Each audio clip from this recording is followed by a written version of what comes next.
Hey, what is going on, crypto people? Happy freaking Tuesday to each and every one of you. Holy moly, we got a little press conference, a little live Trump crypto press conference. I guess David Sachs is going to be talking some stuff. It could be a huge, massive announcement, Pookie Pookie. It could be. We'll see. We're going to cover it. Waiting for these guys to go live on their X page, apparently at the GOP at GOP Banking. X page. So we're going to go into that. We're going to check that out and see what's good. Look, the market is, I don't know, is it responding? It's responded pretty good back. But I'm really, really more excited, even more so than this press conference, and sharing with you guys what's going to happen in the XRP community. Because XRP 5 that we shared about a month and a half ago is about to take place in February. I don't know if it's going to be the middle or end of February, but it's about to take place. We're going to get into that. We talked about it a little bit, Pookie Pookie with Doppler Finance, but we're going to get into it. I think it's interesting. And I got Crypto Eddie shared an interesting thing from the people from Quant Crypto. I think it's fascinating about this Trump's proposal or wanting to put together. I guess they're going to put this together, the sovereign wealth fund.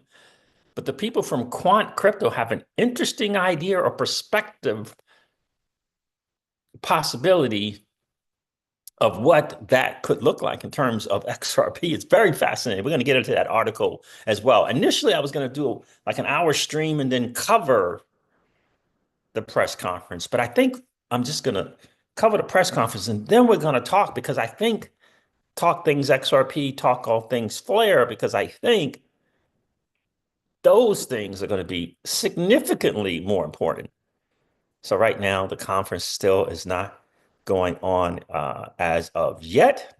Oh, by the way, guys, I am, yeah, I'm doing this thing standing up instead of sitting down. We got a guy like this look. What do you think about this look, Pookie Pookie? What do you think about this look standing up? Standing up. What's going on, Zerp, man? What's good with you, my friend? Crawfish XRP is in the building. What's going on, Bank Money XRP? Life is good. What's going on with Songbird? Tell me, King Christopher Paul 477 Hutchison. What's going on, Hutch? Tell me what's up with Songbird. Welcome to the stream. Do me a favor, guys. Hit that like button on the way in. Tell me how you liking this new look. Standing up, not sitting down. Interesting look. It's interesting stuff.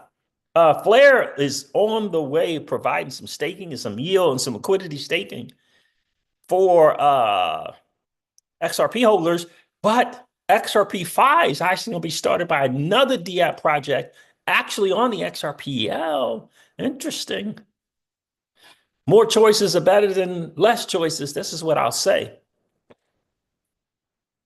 Oh, I know what Songberg is. He says it's on Flare Network, FLARE network. Yes, but why do you say it's about to fly, Hutchinson? Or is it Paul? It's probably Paul. Christopher Paul Hutchinson. No, it's probably Chris.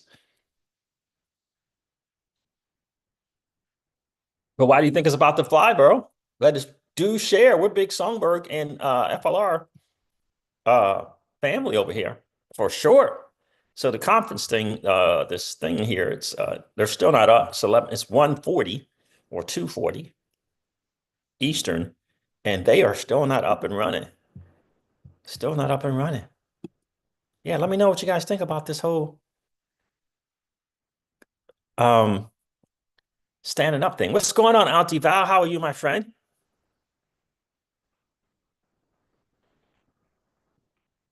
Yeah, actually standing up.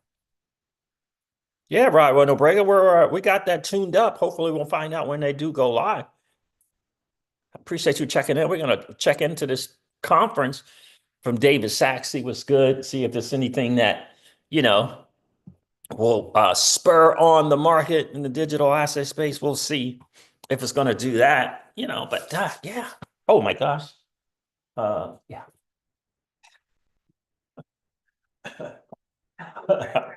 Yeah, and clean up the background a little bit. Yes, sir, Rodwell No Break. I think it's interesting. I gotta tell you, this little quant crypto article about XRP in relation to the sovereign wealth fund is interesting to me. Jungle Link is talking about the Ripple payments, releasing some of the Ripple payments to this sovereign wealth fund. That's interesting. Hey, Kylie Cat, how are you? Should we go over the numbers while we're waiting? Because right now, if we go over here to X, ain't much going on. Maybe we can go over the numbers.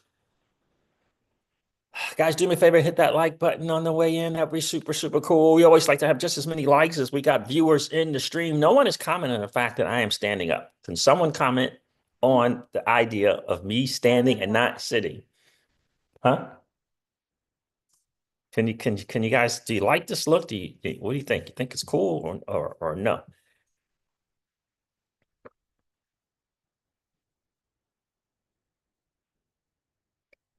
Christopher says, go back to CypherX. I don't know what CypherX is, bro. I don't know what that is.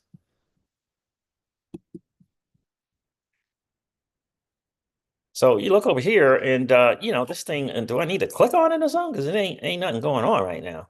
To be invited to Capitol Hill here to speak alongside such distinguished leaders from both the House and the Senate. I want to thank Chairman Tim Scott, Chairman French Hill, Chairman John Bozeman, and Chairman G.T. Thompson. So thank you all for your leadership and commitment to addressing some of the most important opportunities of our time in ensuring that the U.S. remains at the forefront of innovation and digital assets.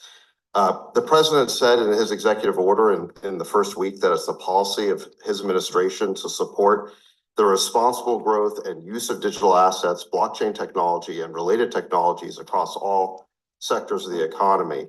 And he established an executive branch working group for digital assets, which includes Secretary Besson at Treasury, Secretary Noem, soon to be confirmed Attorney General Bondi, Secretary Letnick at Commerce, and all the other key administration officials that have an equity in crypto. And similarly, the SEC has set up a crypto task force led by Hester Peirce, which is also looking at this issue. And together, our objective is to accomplish the task the president assigned for us in his EO, which is to propose a federal regulatory framework governing the issuance and operation of digital assets, including stablecoins, in the United States. I've talked to many founders over the past few years, and they've told me repeatedly that the number one thing they need from Washington is regulatory clarity. They just want to know what the rules of the road are so they can abide by them.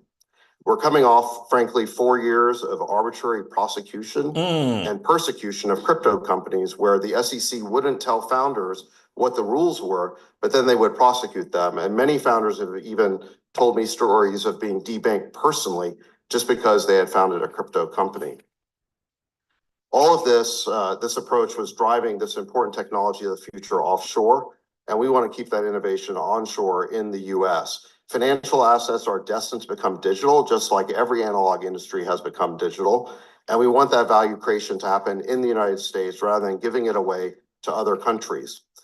This will also, I should add, be much better for consumer protection because it's easier for regulators to supervise an activity when it's onshore. And it's probably not a coincidence that the single biggest fraud in the history of crypto, which was FTX, was based in the Bahamas. By moving the innovation onshore, it'll be easier to separate out the good actors from the bad actors. And we want to encourage the good actors, the innovators, while protecting the market from the bad actors. And I think a market structure legislation with clear definitions and fair rules will do that. I want to say additionally, we're excited about working with both the House and Senate on stablecoin legislation. I know Senator Hagerty introduced a bill today. Yep. This stablecoins really have the potential to ensure American dollar dominance internationally, to increase the usage of the U.S. dollar digitally as the world's reserve currency, and in the process create potentially trillions of dollars of demand for U.S. treasuries, which could lower long-term interest rates. So let me stop there, and I want to thank the chairman here today, Chairman Scott, Chairman Hill, Chairman Bozeman, Chairman Thompson. I look forward to working with them as part of the administration to help turn President Trump's policy into reality. This was a week one priority for the administration, and we're excited that our counterparts in Congress are equally committed to ensuring American dominance in digital assets. I look forward to working with each of you. And with that, I want to say work with each of you in creating a golden age in digital assets. And with that, I'll turn it over to Chairman Scott. Thank you. I think David represents promises made, promises kept. I love the campaign trail when President Trump was out there making promises, and we see today he's keeping those promises. And in so many ways, I think back to a kid as I was a long time ago, growing up in a single parent household, mired in poverty, and hoping that the American dream would one day be accessible for me. I think that we're standing here today at the precipice of greatness for so many kids who are looking forward to democratization, having access points for their families and for themselves that makes it easier and less expensive to do business in this country. I love the concept that we see today, synergy within the administration, the House, and the Senate, focusing not on ourselves, but focusing on working class Americans who desperately need to reduce their prices and increase their access.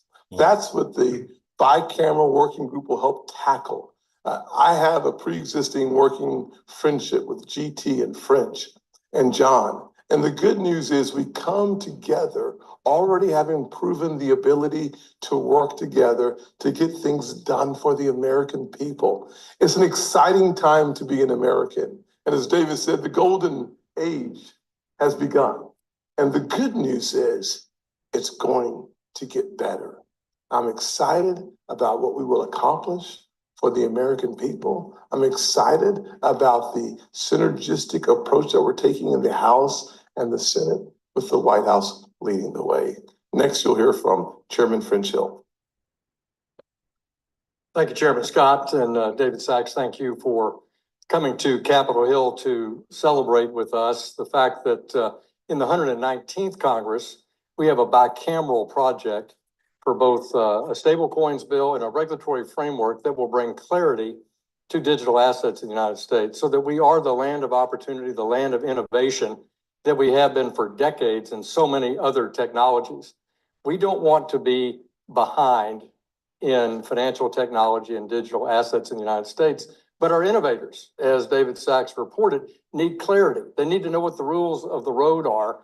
And that's why I'm excited to be here today to share this announcement that we're forming a working group on a bicameral basis between the House Financial Services Committee, the Senate Banking Committee, the House Agriculture Committee, and the Senate Agriculture Committee to make progress on that clarity for a regulatory framework and to create and structure a stablecoins bill that will lend itself to advancing America as the reserve currency of the world. This is a big issue. Bicameral support this year is dynamic because last year in the 118th Congress, we had success on a bipartisan basis in the House on both stablecoin legislation moving out of the House Financial Services Committee and for the regulatory framework moving across the House floor with a strong bipartisan vote. 71 Democrats joined House Republicans in moving that policy forward.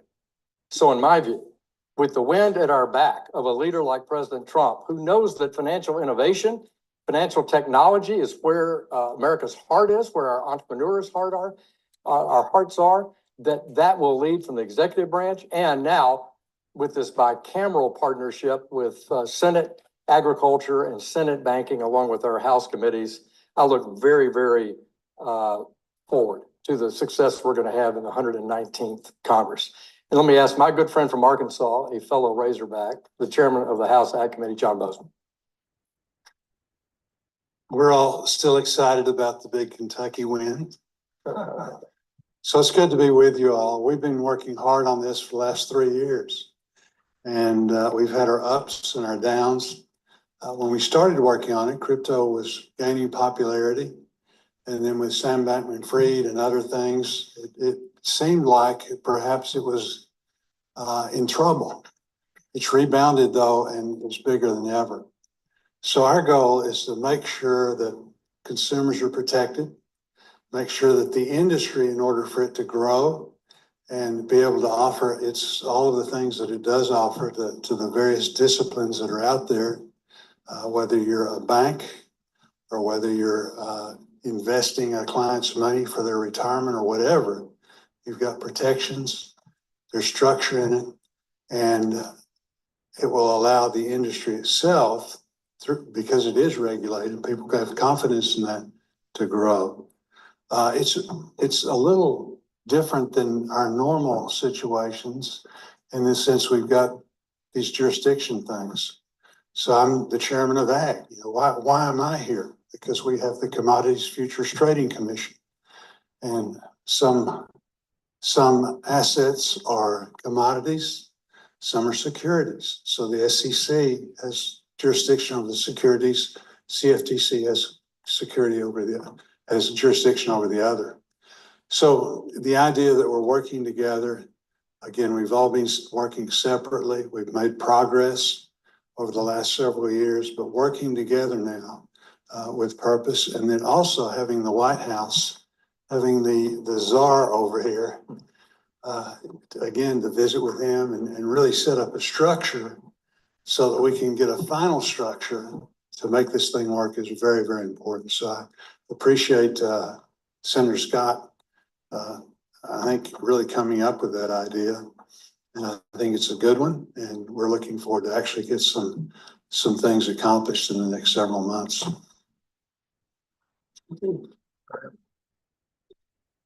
Good afternoon, everyone. I'm Congressman G.T. Thompson, Chair of the House Agriculture Committee. And this is what we're doing today is sort of the next step and what will be a milestone, which will be a great accomplishment for our country. You know, America really was a leader when it came to Internet 1.0, right? It was the Internet of knowledge. And the Internet 2.0, again, it was America that led that for the world, not just for our citizens, but for the world. And that was the Internet of things. And then Internet 3.0 is what we're talking about today, and that's the Internet of value. And we're approaching it in a principled way. You know, my colleagues here mentioned a couple of those. Number one, do no harm. You know, protect consumers, provide that regulatory structure, that certainty, both for the industry, but quite frankly for the consumers as well. And secondly is foster innovation, because the opportunities are just really are unimaginable. Well, what I believe is that whatever's over the horizon is going to be very, very exciting. So I'm really, well, first of all, just very thankful to President Trump for his historic efforts to bring regulatory clarity to the digital assets markets. His leadership with the work that David Sachs is going to lead on his behalf is going to be a game changer for American competitiveness in the global race to build the new economy. The president could not have picked a better person to helm his AI and digital asset efforts. David brings a wealth of experience in exploring new technologies and building successful businesses to this new role. You know, we've had great conversations, and I know that he is laser focused on bringing certainty to digital asset markets. I want to congratulate my friend, Chairman French Hill. He is the right man to lead the Financial Services Committee in the House at this moment, in this time. And he's a great partner and the type of leader that we need to advance this issue. We worked incredibly well last Congress together alongside Patrick McHenry, and I'm excited to build on that work together. I also want to congratulate our newly elevated Senate colleagues, Chairman Bozeman and Chairman Scott. Perhaps there's no one more pleased than me to be able to say Chairman Bozeman. John and Tim and their members are going to bring a wealth of talent and expertise to this discussion from the Senate majority. We did incredible work in the House last Congress in the 118th, and I'm proud of the efforts that went into our historic vote on FIT 21. I'm equally excited to have these partners and a new administration in place to be able to finish the job. I'm thrilled to lead the House Agriculture Committee members as we work with this incredible team to put a bill on President Trump's desk. And I think at this point, we're going to be in a position to take a few questions.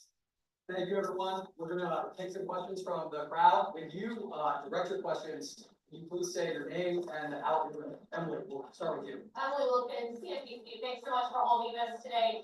I wanted to start, you're talking about legislation. Can you talk a little bit about FIT21 last time, the bill that you plan to introduce again? What differences are you going to see now that we have a trifecta in Washington? Well, thanks, Emily. We did do good work, good, strong bipartisan work on FIT21, which was the clarity for a market structure bill. That bill, I think, had the basics for the exact bill that we'll propose to introduce again in the 119th Congress. There may be some modest changes, but it had bipartisan support. We did a lot of work in our markup and in the floor preparation for it in both the Ag Committee under Dusty Johnson leadership and G.T. Thompson's leadership, and in House Financial Services. So on the regulatory framework bill, that'll be the approach that the House takes. On stable coins, I think you'll see us have a bill that's very similar to the approach that's been taken in the Senate. Recently, Senator Hagerty's introduced legislation. That bill was closer to the original proposal that Patrick McHenry put in place early in the 118th Congress, and I think you'll see the House expose a draft for stable coins that would be similar to the approach taken by Senator Hagerty. But let me ask GT or to comment or Tim. So I established this year a digital asset subcommittee so that we could take a deep dive into market structure as well as stable coins. Good news is stable coins led by Bill Hagerty on the Senate side's out already today. We've seen Cynthia Lummis as a co-sponsor. Market structure is a place where you have left and right leaning in. We have members from Gillibrand and Lummis working together in the past, now working together in the future, coming to the table to create the framework for the Senate so that we can harmonize FIT21, the parts that we see as a path forward to a signature into law. So the good news is, from my perspective, having the digital asset subcommittee really working on the market structure at the same time, simultaneously having Bill Hagerty lead the conversation around stable coins, having that bill out for us to take a look at. And there will be an amendment process, will be a part of that for us. And then hopefully very quickly, we'll see the House, they're working on it as well. So we'll have a legislation that's able to go to the president's desk. Let me just say, I'm very proud of the work that we did in 118th with FIT21. And that was done in, you heard others talk about, we had Republicans and Democrats, certainly in committee and on the House floor, a significant vote that we achieved. But I like to say we achieved that in a tripartisan way. We worked in bringing the industry, bringing key stakeholders to the table.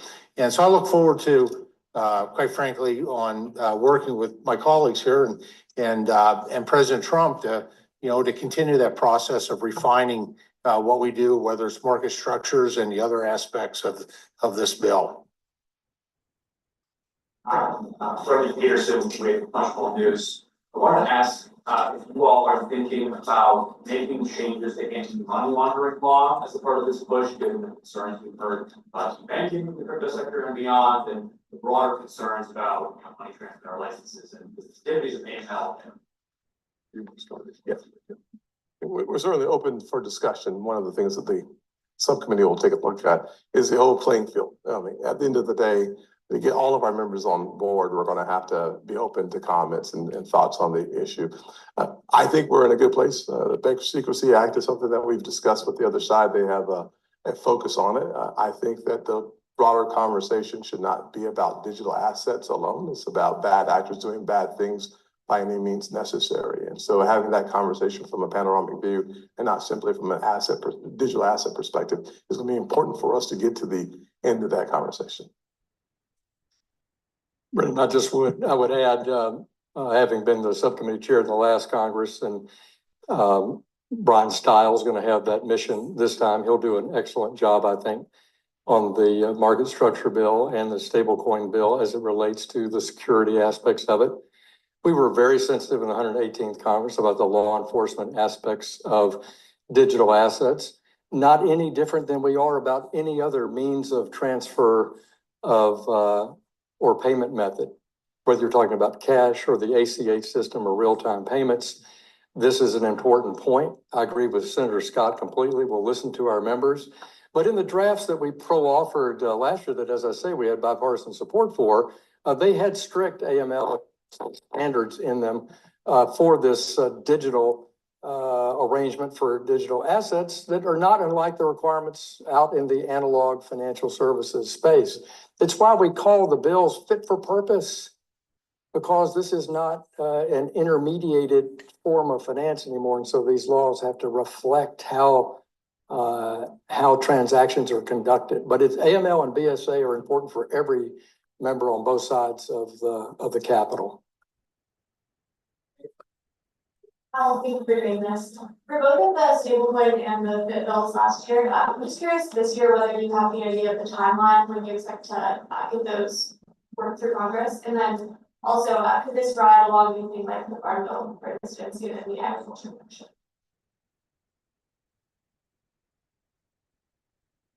Oh, we have to work on getting the farm bill. And we're going to do that.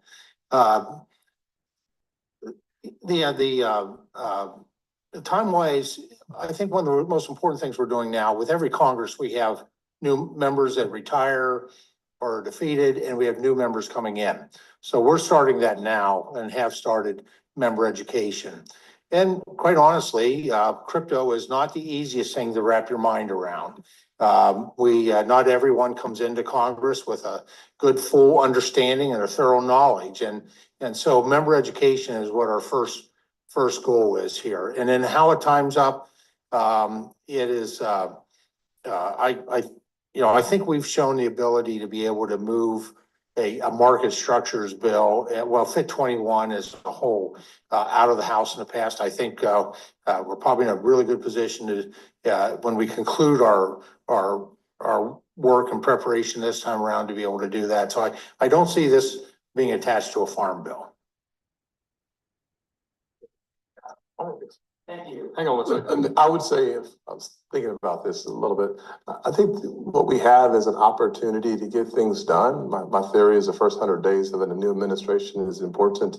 On the Senate side, my goal is to be as aggressive as possible to achieve an objective of having bills through the Senate in 100 days. Just to go back to Emily's question on this and combine it with timing, Maeve, is here's the way to think about it. We did a lot of work in the 118th Congress in the House. So we're prepared to move forward in the House Financial Services Committee, and I won't speak for Chairman Thompson, by introducing legislation or having discussion drafts of our legislation, attaching those to a set of committee hearings. But it's exactly as GT points out. We have new members. We've got to do new member education. And so we have to level set here. This is why Chairman Bozeman and Chairman Scott have stepped up digital assets at a subcommittee level to bring members along and do that member education here in the Senate, something that in the House, we had the benefit, obviously of 2 Congresses working on that. So I think a key element now, though, is the education and technical assistance that can be provided to members both in the House and Senate from the executive branch now, as President Trump's leadership posts are confirmed. And key among them is his AI and crypto advisor, David Sachs. And David, would you want to speak to this issue of helping members come up to speed? Yeah, I mean, absolutely. So this is what we're here for. And I actually did a session even before the start of this Congress with Speaker Johnson. We did a great sort of open dialogue with members of the House in that case. And I think, part of what we're here to do is provide resources on education. Some of them can be outside advisors, kind of luminaries in the industry, and we're talking to a lot of those people. And then, I'm also available anytime to talk to members about this. It can't, crypto can be a esoteric subject, and it is good to explain it, to kind of demystify it, because I think once you understand that, you've kind of got the cryptocurrency itself, like Bitcoin, but then what it really runs on are blockchains, which are just distributed ledgers. It's really a new type of decentralized computing platform, and there's a lot of things that can be built on that computing platform. So in any event, we're happy here to provide those resources to help explain it, both on Capitol Hill and beyond. Thank you, Jasper Goodman with Politico. Thanks for doing this. Senator Hagerty is out with the stablecoin bill today. Given that that's out there and that there's been more consensus in the past on stablecoins as opposed to market structure, do you plan to move first on stablecoins ahead of market structure? And relatedly, to what extent in both of these processes do you plan to engage Democrats versus going out alone now that you have the trifecta? Yeah. So the bill's out, as you know. We have been working with Democrats already on the bill. You'll see co-sponsors will line up on both sides. Good news is that the bill is moving quickly. I'm actually pleasantly surprised that a place where you see very little bipartisan coalition building. The members of the committee, as well as folks like Gillibrand off the committee, are very anxious to have a win in this digital space. And so for the first time in a long time, there's a reason to take a deep breath and release it, because the legislation moving forward very quickly is happening. Good news is they have had, as French said, a lot of time working on the legislation as well. Finding the places where there are disagreement will be the key for us getting it to the president's desk. And that's where I think the task happens next, is to take a look at the component parts of Hagerty's stablecoin bill. But that's what we're moving first, is stablecoins. In the House, and I'll speak for the Financial Services Committee and then yield to my friend GT. We're proposing that we'll essentially move the stable coins and a FIT 21 type structure, as I've now answered that question 2 or 3 times, on a similar track. And we're going to begin that process where we left off in the 118th Congress. And we worked hand in glove diligently with our colleagues on the Democratic side of the aisle in the House. Many of the ideas that are reflected in the market structure bill and some in the stable coins bill reflected views from the minority party in the House. And we'll continue to do that. And you'll see that as we move forward with a set of hearings and the discussion. So I remain committed to trying to make these bills bipartisan success in the House. And certainly we'll cooperate with the senators and try to be a part of any kind of educational effort here on a bipartisan base to support their efforts here in the Senate. GT. I have the same commitment, so I really don't have anything additional. Okay, last question, Jennifer. Thank you so much, Jennifer Schonberg on Yahoo Finance. On the campaign trail, the president said to support the Bitcoin reserve. I'm curious what the plans are with that at this point, and what the Biden administration would consider putting crypto into a sovereign wealth fund. So one of the things that the president instructed us to do was to evaluate the idea for a Bitcoin reserve. And so that is one of the things, that's one of the first things we're going to look at as part of the internal working group in the administration. So as soon as we get all that set up, we're still waiting for some cabinet secretaries who are on the working group to get confirmed. So we're still in the very early stages of this. But that's one of the first things we're gonna look at, is the feasibility of a Bitcoin reserve. I think the concept of the sovereign wealth fund is a little separate, and you'd have to talk to Secretary Lutnick, or soon to be Secretary Lutnick, about that. Thank you all very much. Okay, that looks like that was the last question. The event has concluded. Okay. So, what's going on, Colin Hughes? How are you? Keyless is in the building. Keyless, how you like my new look? I like my new look, Keyless. Rodwell says it was buying the dip. Nice. Good morning. So that was an interesting stuff there. Nothing really, no major really news. I mean, we already knew. I mean, because we're in it, we already knew that the stablecoin. We'll do a live chat. We already knew that the stablecoin thing was, introduced by Senator Hagerty. So, my takeaways is really that the stablecoin, they're determined to get that thing through. Everything else is looking to see if it's feasible, right? Type of deal. And I think the next thing really is the market structure, right? I don't think they're going to be committing to a Bitcoin reserve. At best, I think it's going to be the sovereign wealth fund, right? So again, I know I've said this on the channel before. Oh, Rodwell Nobrega says CypherX is another content creator like you, CJ. Got it. Got it. Thank you, Rodwell. Appreciate that. I said this on the channel before. Don't get it twisted. President Trump is about the US dollar. He is about the US dollar, right? And so just because he owns crypto and you got the wealth people that own crypto, his thing is about the dollar. He's not going to want to be the president that during his administration sees the dollar get attacked, sees the dollar lose its, reserve currency status. So just understand that. What has happened since the last administration, since the last time he was in office, I should say, is that he has a better understanding now of how stable coins, because of his education, how stable coins can strengthen the dollar in its reserve status. That was his enlightenment. Everything else to me is secondary and thirdary to Mr. Trump. Now, he understands there's money to be made in crypto. He knows that. He knows there's money to be made holding Ethereum and holding other assets. He understands that, right? I mean, whatever that Liberty financial thing is called, I don't even know. Is it Wealth Liberty? I don't even know. They're good with their little. They're good with the 3 to 7x. Are you kidding me? Are you kidding me? They're good with Ethereum, 3.5, 4x. Chainlink doing, maybe 8x. They're good with that. You understand? So they understand that they're going to hang out in the top 30 in terms of that wealth liberty thing, financial, whatever it's called.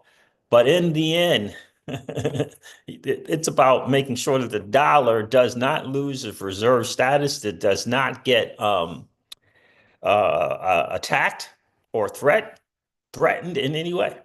So that's what it's ultimately about. And so I think at the best we can hope for that Bitcoin thing is that they decide, when they do decide to have a Bitcoin reserve, when and if they do, it's going to be the Bitcoin that they have, and probably any Bitcoin that they seize.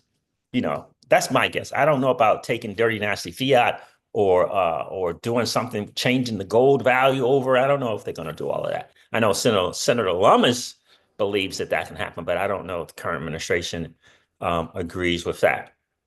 So the reason why Sachs is there is he is an entrepreneur building businesses. Those businesses are based on dollars, right? Right. And so it's a perfect, but he's into crypto. So he sees the value coming. So Sachs is a good guy to run the deal, but make no mistake about it. They're not going to do anything that's going to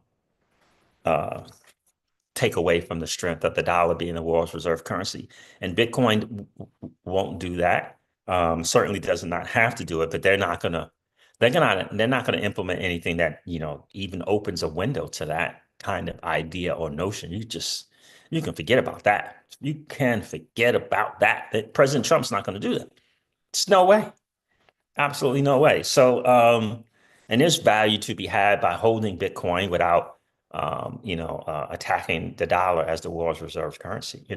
As long as it's what the current administration is doing is saying, I'm opening access. It used to be shrinking and cut down and limited. I'm opening in access. I'm giving it a blessing, right? So that people that are not in can come in. And so they can hold Bitcoin, start crypto companies without being harassed about doing. They're strengthening, right? And leveling up the access, just like what Senator Scott said, lowering price and or cost and increasing accessibility. That is, that's what we want. Increase accessibility by whatever means that might look like. So, Keela says those bright colors look A+ on you. And are you doing a stand-up table?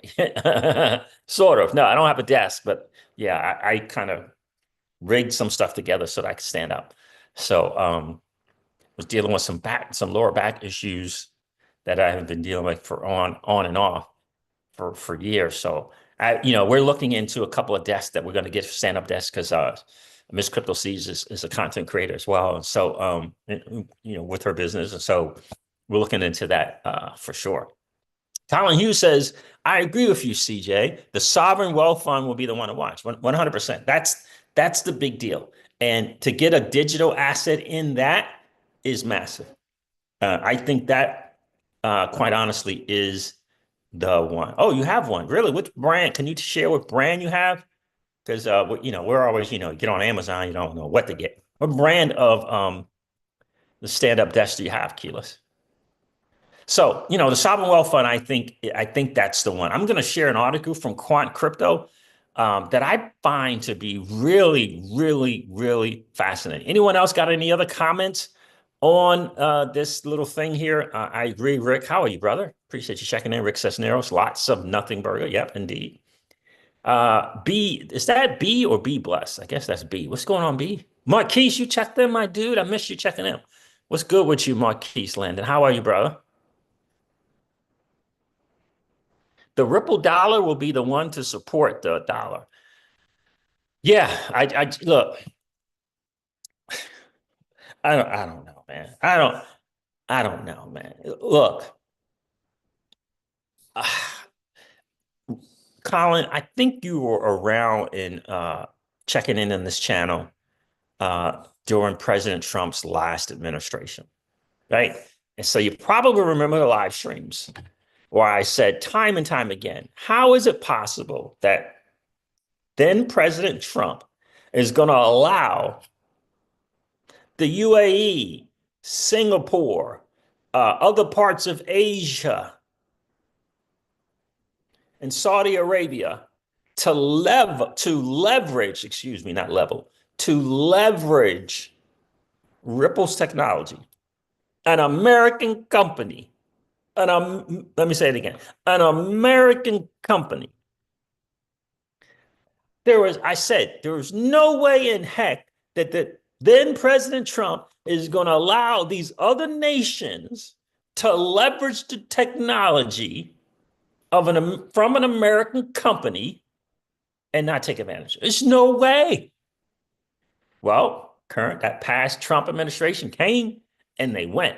You remember me talking about how I could envision President Trump having Mr. Garlinghouse, Stuart Riley, Chris Larson coming up and talking about how the current administration is leveraging this awesome American company. It's America. It's in America. It's an American company. You guys remember those live streams? Do you remember the live streams? Anyone remember that? Me saying that? Well, the administration came and they left. But what about now? What about now? Does this feel, in the digital aspect perspective, does this feel like a different President Trump to you? Feels like it to me. Feels like it to me. Feels like this is a different President Trump. So I personally think, again, when you got a chance to promote an American company who is going to be able to speak to you, who happens to be in the digital asset space, but can speak to you about empowering the dollar. Okay?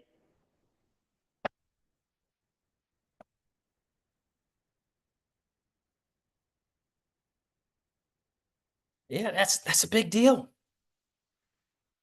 It's a big deal.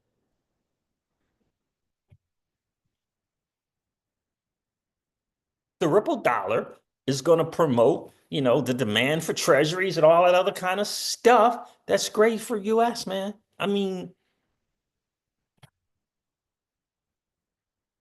it's an American company. That doesn't mean that this what is it, Circle is not going to do so swell. They're sure they'll do swell, but I'm not sure if Circle is actually housed in the US. I don't know. But anyway, of course they're going to do swell. But if you got an American company that offers this amazing technology and can help strengthen the dollar, promote the dollar, keep the dollar as the reserve status, I mean, come on, bro. And again, this is a different President Trump. His eyes have been awakened. It's a different one.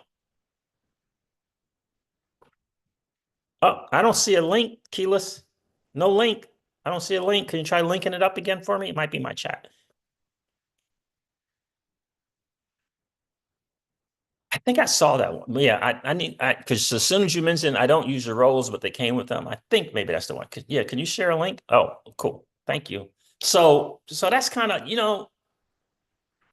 that's kind of how I see it. Look, a lot XRP 5. Anyone else got any more comments about that? Little deal. I mean, I think it's awesome that, people are going to have to be patient. It's not going to be an overnight deal. I can look at the stable coins, but the wealth fund is something that is going to have other stuff. And I think when you can just put something in that, that's a big deal. If they put the Bitcoin they got in, it's a big deal. Jungle was talking about Ripple giving up their Ripple payments and putting it in the wealth fund. That's an interesting idea. He posted about it on X. All I could say was I just posted interesting. Jungle was that one right there. So, oh, thank you, Keyless. I mean, Ripple's going around, just snatching up money transmitter licenses in the US. What do you think that's about? What do you think that's? And it's not about, what it's about is showing the likes of this administration, the likes of the CME, the likes of the CBOE, in my opinion. Yeah, this stuff works. It works really, really well. And you got someone you can make a phone call to. I mean, look, to me, that's what it's about. They got to prove out. They can't just say, oh, we got this awesome stuff. Ripple can't just say that. They got to go out and prove out. They got to get this money transmitter license. They got to show the numbers. How much volume are you doing? How many transactions is going on? What challenges or hiccups were established, right? And again, this is, it's not 5 years, it's 10 years more than likely. James Mansfield, what's going on, man? Hello, if Bitcoin gets put on the XRPL, it will be easier to use. That's right. And it can be put on XRPL. Spend the Bits is one company that has proven that out. Chris Larson talked about it in 2013, putting Bitcoin on the XRPL in 2013. So Colin says circles are mysteries to me at the moment, possibly RLUSD and Circle. Yeah. More monkey business. What's good, bro? Every bank in the US has to be ready for the 10th of March. The ISO standard. Yep. Is it really 10th of March? So, right. That's the messaging standard for sure. So overall, this whole talk here, I took a bunch of notes. It's going to take a minute. I think it was important that I think it was Tim Scott that mentioned getting a win,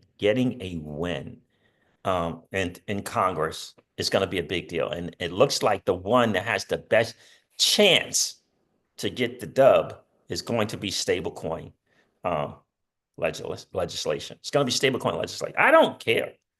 Stablecoin, awesome. As long as I can access the stablecoin on a decentralized exchange, awesome.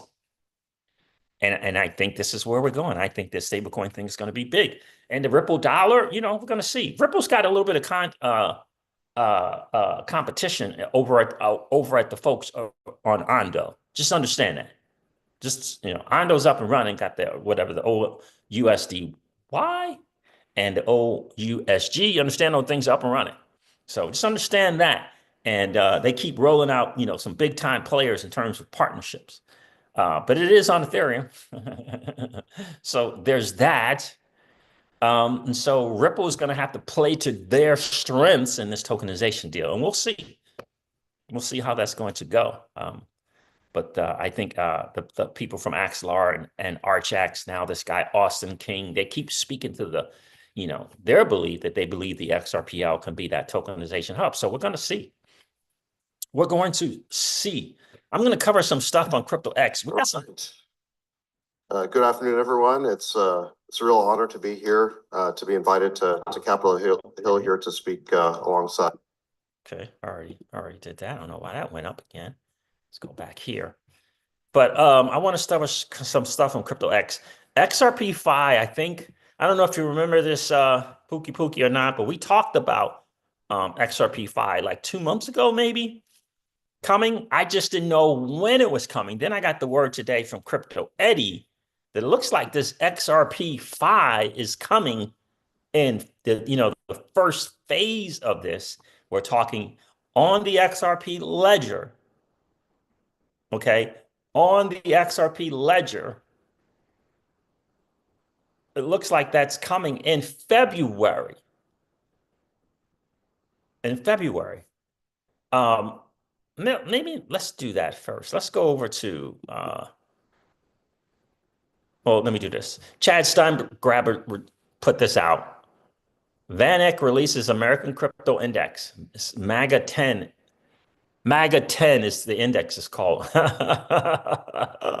Interesting. It says includes XRP at a weight of 48.91%. What? This was the dude saying there was no interest in XRP. Remember when he did the interview? I think he even did it with Tony from Thinking Crypto. He did another interview with saying like, there doesn't seem to be a lot of demand for the XRP thing. But anyway, this is not ETF. This is just an index. But it is interesting that they got it 48% in this index. I think index is going to be absolutely massive. But think about it, they got Filecoin, they got Aptos, and they got Near, Uniswap token. That's DeFi. They got Sui. They got Stellar Lumens and XRP. AVAX, Link, and Solana. I like this. The biggest weights are XRP and Solana, by the way. XRP at 48% and Solana at 23.46%. Can you guys see that? We should do it this way. That's pretty good.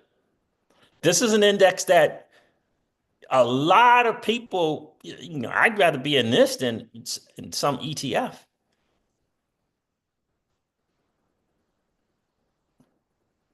I like this. It says market vector, American Crypto Leaders Index, American Crypto Leaders. So this must be the US cryptos. It's called the MAGA 10. Interesting index. Let me see if he's got some more of a write-up on this. Let me see here, Mark. Let me do this.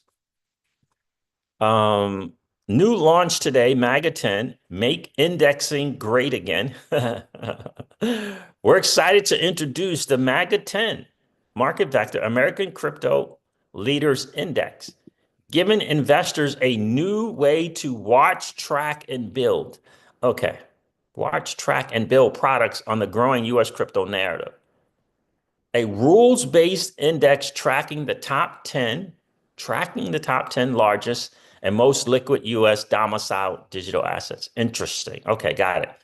Capturing the momentum of protocols that could benefit from upcoming regulations and potential U.S.-focused policies under a future administration. Why does this matter? With new crypto regulations expected in the U.S., and the possibility that a Trump administration could favor U.S. headquartered protocols,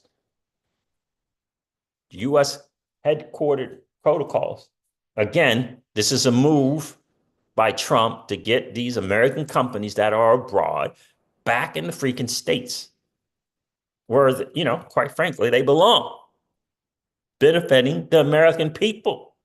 Ripple mentioned this, that they changed up their hiring. They flipped the script on the hiring, and now it's 75% U.S. hiring. You understand? Important. Investors need a clear framework to track this shift. Okay. How does it work? It tracks the top 10 largest and most liquid, got it, U.S. domiciled crypto assets. Does not include stable coins, meme coins, and privacy coins. Quarterly review to adapt to market shifts. Component weight cap of 30% for diversification, got it. Want to learn more or license this index? That's interesting. What does licensing the index for all you smart people in the chat? What does that mean? Why would one want to license this index?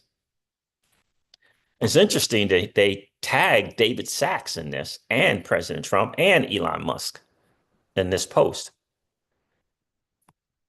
Matthew says, why no Cardano? We screened for the headquarters. All we found leads always to Switzerland. Okay. Got it. Good stuff, man. Good stuff. I like. I like it. Chad, thanks so much for sharing this, bro.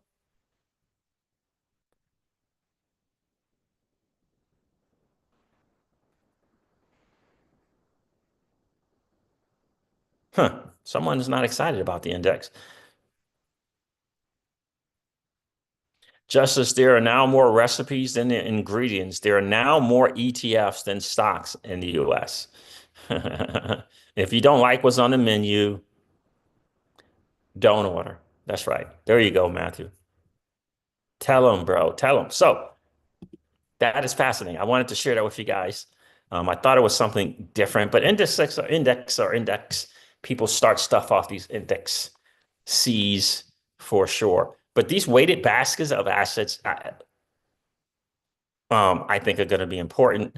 I think the regular retail person is going to look to something more like this than kind of picking just one. Of course, the likes of the freaking RIAs and those financial advisors would like a product like this that they can market to their customers, and get their commissions for doing so. So I want to play. Now, remember with that sovereign wealth fund, President, the dude mentioned, President Trump mentioned TikTok and possibly the purchase thereof and possibly putting that in the wealth fund. You understand? I mean, that's right. Santiago's got some comments on the recent stuff. He said, Internet of Value, that's the only thing that matters. I agree. It's a big thing. Level playing field on the Internet of Value for digital assets.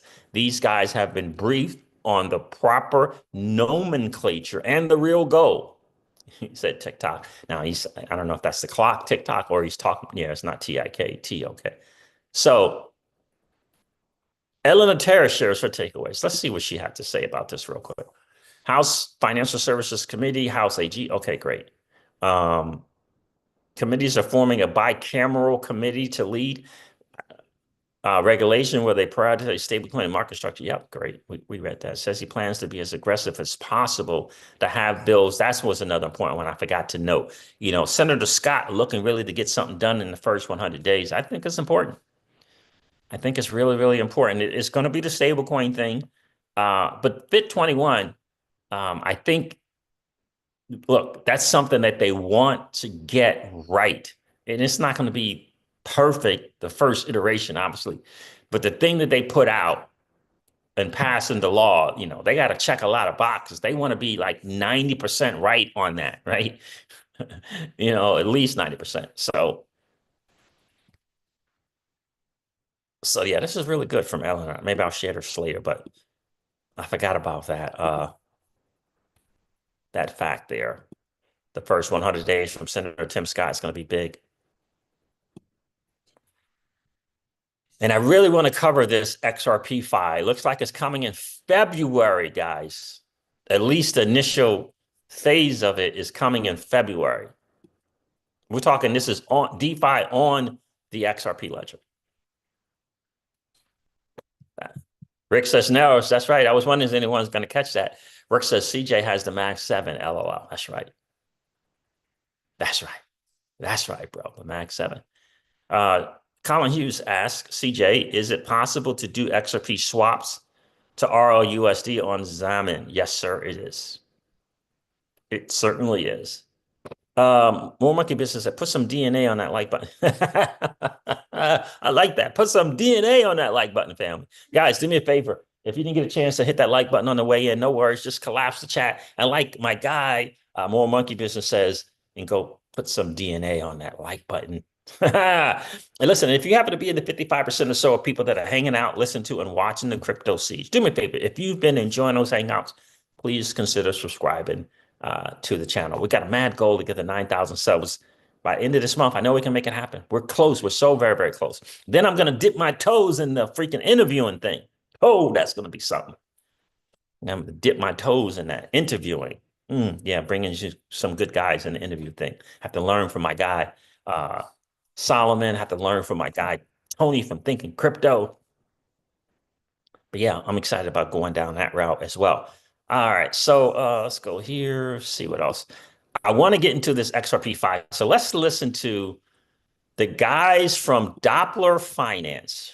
Doppler Finance. Remember Doppler Finance? These are the same guys that created the Girin wallet, the GIRIN wallet. All right, so I'm going to go to 1 hour and 10 and let you listen to his little 2-minute talk here from Doppler Finance. It says the first XRP 5 protocol transform idle XRP into an active asset backed by Ripple. So I'm gonna put this at the 1 hour 10, let you guys take a listen to this. So this will be real cool. Again, I don't think it's about one or the other. I don't think it's about Flare networks or in the XRPL. I really do. I think you want to take the best from both. We want more choices, not less choices, is how I see it. This whole deal of people being all in on one or the other, I don't see how it makes sense. Anyway, so let's take a listen. Yeah, thank you very much, Palisade. Awesome, thank you. Thank you. And please follow the account for updates and all things XRP Ledger. I think there's a lot coming, and you want to be up to date with that. Absolutely. All right. We're going to transition to our next guest here, Doppler Finance. I believe this is also team that works is Girin Labs as well. I'll let you do the introduction. Hello, everyone. My mic's working okay, right? Yeah. Yes. Awesome.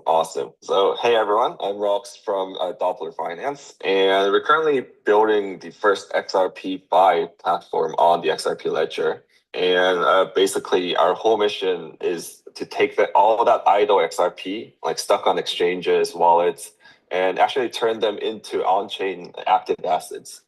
So as you guys know, the XRP Ledger is known for like lightning fast payments, but we believe it can do way more, like real DeFi that goes beyond basic transfers. And right now, over 50 million people hold XRP. Yet most of that XRP is just gathering dust, mostly on your wallets or central exchanges. So we want to change that by mixing like both off-chain strategies and on-chain DeFi. So as a user, you can earn with just a few clicks and no complicated steps required. So from our update from our project side, we're about to roll out our first major product, letting you deposit XRP and earn XRP in return. And plus we are deposit XRP and earn XRP in return. Okay, so I'm going to get back to that. Let me see if I can get their X page here. Here it is. Deposit XRP. Okay, so here's what I'll say. What happened to Moy Finance? Moy Finance got a little grant at one time from the Ripple X Dev, whatever they do, and Orchestra Finance. What happened to those people? How is Doppler Finance backed by Ripple? What does that even mean? That's what he said, and that's what they got in their page, right? So here's Doppler Finance. It says the ultimate yield platform for the XRPL ecosystem. I'm going to leave that there. Let's get back to this dude talking from Doppler. All right. So this is just a website, got a Discord, and they got some docs. Discords are a pain in my arsa. All right. Let's go back here. Let's continue to listen. Are going to be fully supporting the XRPL lending protocol once it launches. So they, and in addition to what they're going to be doing, they're going to be fully supporting the XRPL's lending protocol, that XLS 66, I believe it is 66 or 66 D. They're going to be fully supporting that. That's what I thought my guys from DexFi.pro were going to be doing, but apparently that they weren't able to, I don't know, financially hang around or whatever the case. I'm not really sure. Because there's a lot of politics in the background of all this stuff when you're dealing with a company. I can tell you that for sure. And so, this whole idea, it says right there, it says backed by Ripple. It says right there, XRP5 protocol, transform your idle XRP into an active asset backed by Ripple. So anyhow, so they're going to be making sure they get the technology of the lending protocol on their platform as well. So we're going to have to look and see what does depositing your XRP and getting XRP, what does that really mean, right? I mean, are they doing a BitTrue, and like what the BitTrue thing was, that was depositing and getting, right? That was depositing XRP and getting XRP. So we'll have to see. With that, you can borrow against your XRP or actually like earn interest from folks who do. And we're also working on liquid staking or LST. So your staked XRP or your XRP sidechain asset stays liquid for other DeFi moves, and also ROUSD DeFi for stablecoin use as well. So that is a lot we're doing, but looking ahead, we think 2025 is when XRPL fully opens up to smart contracts, thanks to the EVM sidechain. So that's interesting. That's interesting because I was expecting this to be a minute with this programmability for the XRPL, but he says he believes that 2025 there's going to have some smart contract capability to it. It's what he believes. To the people from Doppler. So I guess it's a wait and see on that. But listen further here. He said some interesting thing that I've been asking for a minute now from David Schwartz. And potential VM updates on the XRPL. And we want to make sure Doppler is ready for that. So we are going to be integrating all of our features right into on-chain contracts. And we are going to offer like clear guides and tutorials so anyone can jump in. And the best part for users, I would say that we are going to roll out some of the biggest reward programs in the XRPL's ever seen. So, is that right, Doppler Finance? Some of the biggest rewards program that the XRP community or XRPL has ever seen. Is that right? Is that right, bro? Okay, we'll see. Since David Schwartz won't answer me. When liquidity incentive event. Let me get this from Keyless. Thank you for sharing that, Keyless. Let me do with this. Will it open up? So XRP Fi. Doppler Finance talking some stuff right there.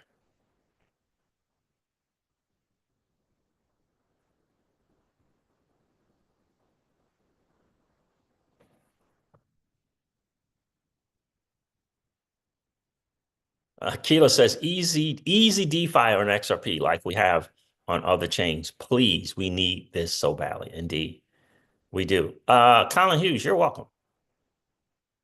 Crawbilly says it sounds like a win-win. Yeah, it does. Rick says XLS 66 lending and borrowing amendment, XLS 65, the Vault amendment, but they are not available for voting yet. This means they are still working on them. Yep. Thank you, Rick. Thanks for sharing that with the family. Appreciate that. So again, let's look at over a little bit of Doppler Finance because Crypto Eddie had put out that phase 1 was going to be launching. But let me do something here. Maybe he goes on to say that here as well. So whether you're a DeFi pro or brand new to earning yield with crypto, we'll definitely make it worth your time to explore XRP Fi. So I think that's it about for today. And we are going to launch our first phase on February. So please give us a follow on X and keep an eye out for some big announcements soon. So, yeah, so they're going to be launching their first phase January the 14th. Yeah, I think that's my when I covered it. Doppler Finance says if it's not on the XRP ledger, it's not XRP Fi. We start on the XRPL where it belongs. No bridges, no wrapped, native XRP coming this February. So anyway, it's coming in February. Don't know when. Doppler Finance is ready to launch. All right, cool. XRPL DeFi equals XRP Fi equals Doppler Finance. So we'll see. We'll see what this is going to look like.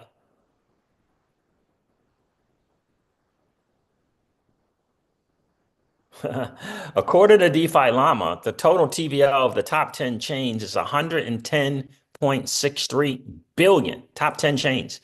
XRP Ledger isn't in the top 10 yet, but it's not impossible. So it's interesting to see how that's going to work. Another post from Doppler Finance. If Doppler Finance launches and just 1% of XRP's 184 billion market cap, just 1% moves on chain,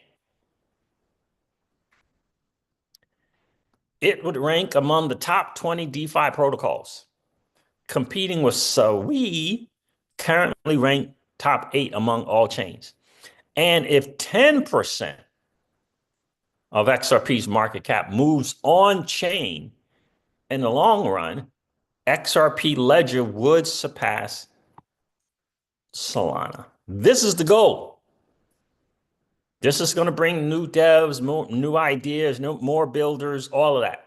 Doppler Finance understands that. New daily active users, new projects that people want to use will loosen up the death grips of XRP holders to their ledgers. This is what will do it. This is what will do it. So that is, I know we've talked about this on the channel before. We talked about Doppler Finance before. Can you share their link? The Doppler Finance X page? Sure.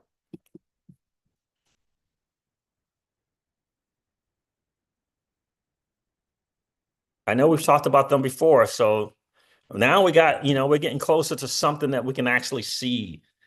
So it's important. Everyone's fighting.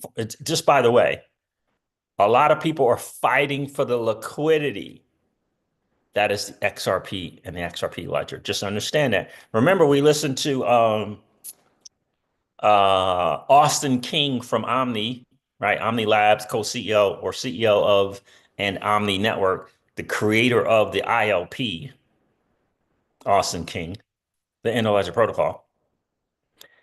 He was saying that a lot of DeFi projects were reaching out to him about the Ripple dollar, about projects that may be tokenized on the XRP ledger. The DeFi projects were reaching out. Why? They understand liquidity. They understand 50 million wallet holders of XRP.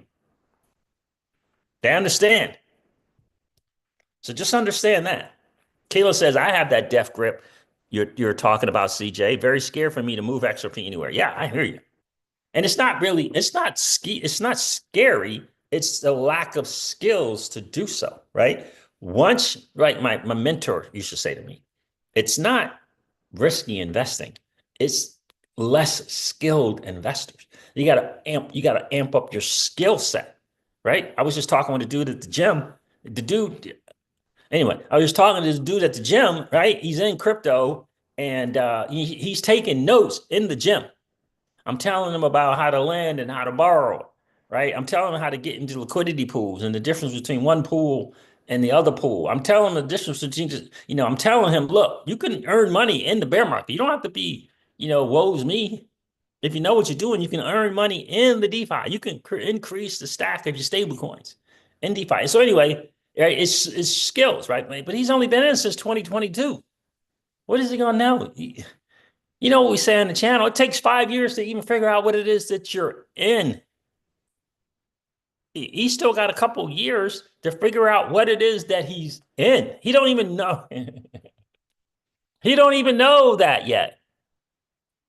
Like, what's going on here? What am I doing here? Am I trading? Am I investing? What am I? Am I meme coining? Am I am I utilitying it? Like, what am I doing here? You don't know yet. See, Keela says, no, it's literal fear. I don't like moving it anywhere. Well, how are you going to cash out? How are you going to cash out? How are you going to take profit, Keyless? You got to be able to move and take some profit, right? You got to be able to do that, right? How are you going to do that? Where are you going to do that?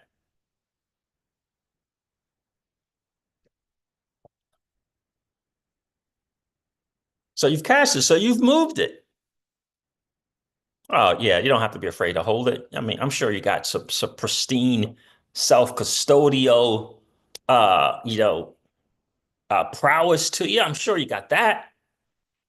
But you know, we have XRP in 3 to 4 different places, 3 or 4, not just one. The XRP we have left, 3 or 4 different places, right? Right, but that self-custodial, you got to get that down. You got to get that down, right? But in the end, I tell people all the time, it's never zero sum. It's not 100% doing one thing, in on one thing, being in one place, whatever. That's why I joke around all the time about $50 with people, with the XRP holders. I'm like, you got $50, right? I said, if not, you can borrow $50 from your kid. You got $50, right? With $50, you can go and try some stuff, keyless. What is the word I want to say? Fear-free. $50. You got $50, right? If not, you can borrow it from your kids. I tell people all the time, just borrow $50 from your kid, right? I was telling him, the guy at the gym, my daughter was buying Bitcoin, 100, 200 bucks a month of Bitcoin. He was like, what? What? That's more than my dudes do. Yeah. Right? $50, man. I started out in DeFi and 50, actually it was like $25 liquidity pools in the Avalanche ecosystem on Banky. But way back yonder, just $25. It's just, let me see what's good, right? Investing in me, right? That's what I saw it as. I did not see it as losing something. I saw it as gaining something, gaining skills, gaining skills, right? You got the, they say it's pay to play. You got to be able to invest in yourself. So you get on the liquidity pool, it's $100 in a digital asset that you love. And oh my God, that digital asset could have 5X. And I put $100 in and I lost all of it. It's now all in the stable coin. I missed out. No, you didn't. You invested $100 and you're learning, right? You invested $100 and you're learning. You didn't lose $100. How do you lose $100? You invested $100 and you're learning. I'm looking at some Avalanche ecosystem stuff right now. I mean, listen to me. It's toast. I mean, the numbers are like, I put $300 in this thing, is $70 now. What the world? I put $700 in something now. 700.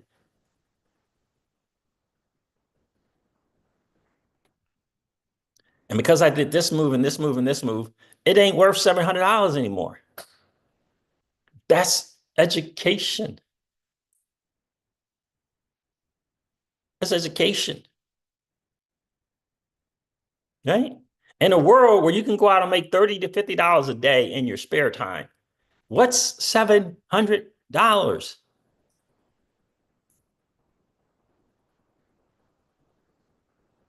Right? You can go out and make $30 to $100 in a day, every day, in your spare time, after you're done doing the 9 to 5 deal. Get you another $700. Get you another $500. Get you another $100. Invest in you. if you have the big picture, if you get the end goal, if you understand you're going to be around in 10 years from now celebrating, if you understand that, you'd be willing to do that.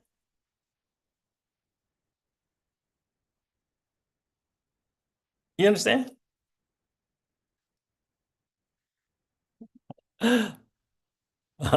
Keyless, like I move everything else around. I can hang out on Base and Ethereum, Binance Smart Chain, but that XRP makes me a little nervous. Yeah, I know. I know.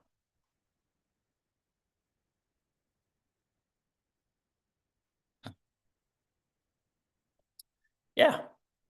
B says it's more about working out the bugs first. I'm old enough to remember the debacle when the AMMs went live. Yep. Yep, absolutely. That's why I say $50. Play around with $50. Figure it out. Play around with $50 and figure it out. Look at it as an investment in you. You can enter liquidity pools with $5. That's 10 liquidity pools. 10. You can enter liquidity pools with $5. You can hop on a liquidity pool on Base. Hop on a liquidity pool in the Avalanche ecosystem. Hop into a liquidity pool on Solana with $50. Hop in, make one a full range pool. Make the other one a concentrated liquidity pool. Make another one strictly lending. Strictly lend in the SWE network on Navi protocol. Strictly lend in Ethereum on Aave, or go to Aave and scroll through Ethereum and Arbitrum and whatever and lend there. Now you're lending on that ecosystem, right? You can just hang out on the OG and just lend $10. Connect your wallet, lend $10. Scroll through Aave, tab down, I should say, from Ethereum to Arbitrum to what all the different chains that they're on. Connect your Rabby wallet or your MetaMask wallet extension and lend. See what it's like. Get comfortable, become more familiar.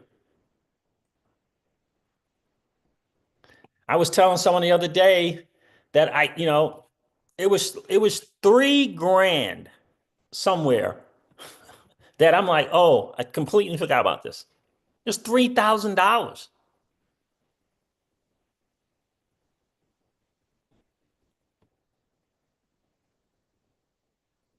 It was, here's the deal, I can promise you, it was more than $3,000 when I put it in there. It's education. It's figuring it out.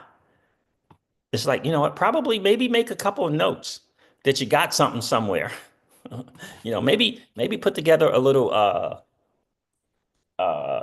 graph chart, whatever. What is that thing called? Where you track everything. Spreadsheet. Let me do a little sophisticated spreadsheet where you know your stuff is. All of this is education. Because I learned from a very young age, if money is the challenge, is the only one you got, you're good. You can go out and get money every single day. Every single day you can go out and get dirty nasty fiat.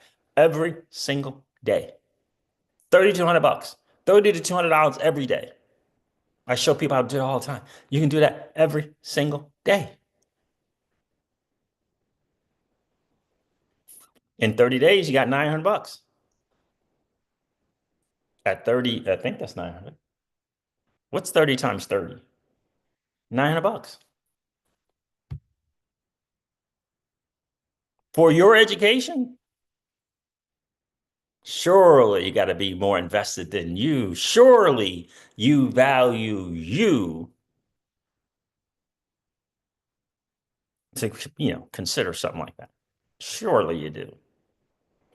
Right?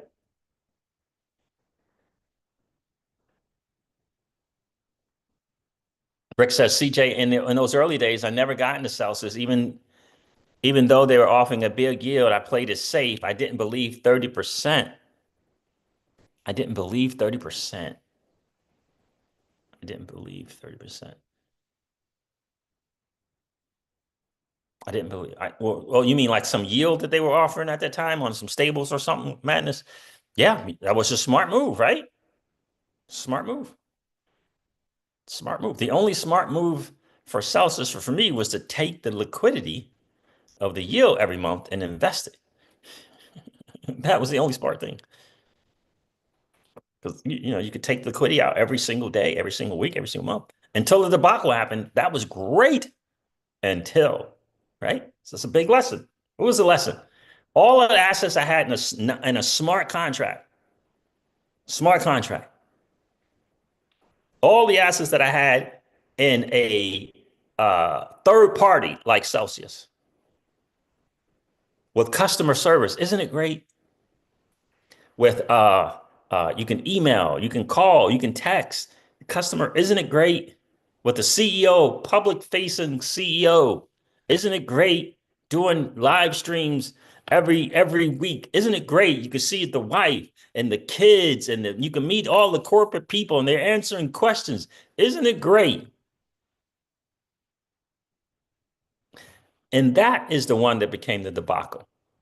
All my assets in the smart contract, I just went to a smart contract, hooked up my wallet, and got my stuff out. I didn't get an email, oh, the depositing on the app is down. It may be 24 to 48 hours before it'll be back up. What kind of lesson is that? That's a massive lesson. It's a massive lesson. Maybe it goes back to the old, not your keys, not your crypto. Maybe just kind of speaks to that. But it's a lesson learned, not a loss. Right? I either win or I learn. Right? Once you understand that, everything else is easy.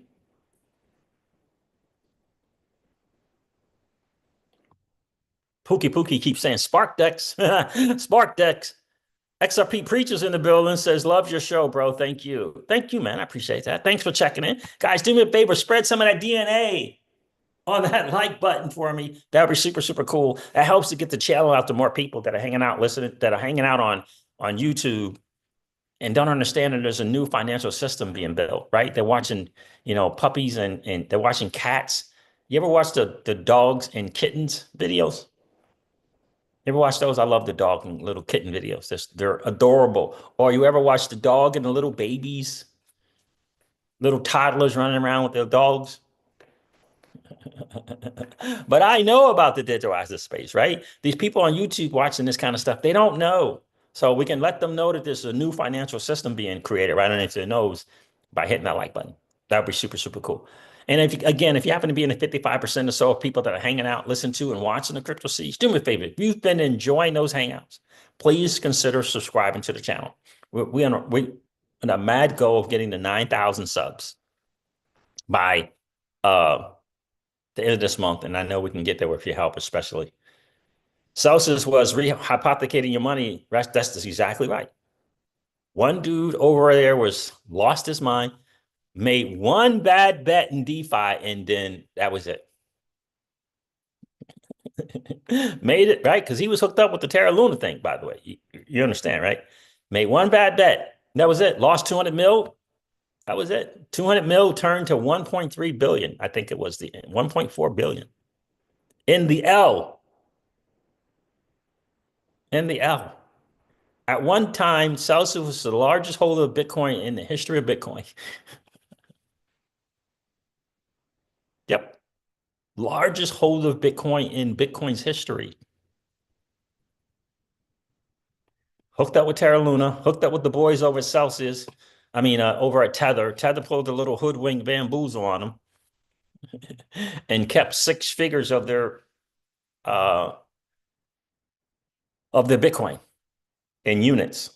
I think it was 137,000.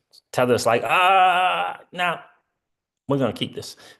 And that was the end of that. All right, so let me cover this interesting little article from Quant Crypto about the sovereign wealth fund and what they believe is XRP's role in that. XRP's role in the sovereign wealth fund. I'm going to cover that for sure.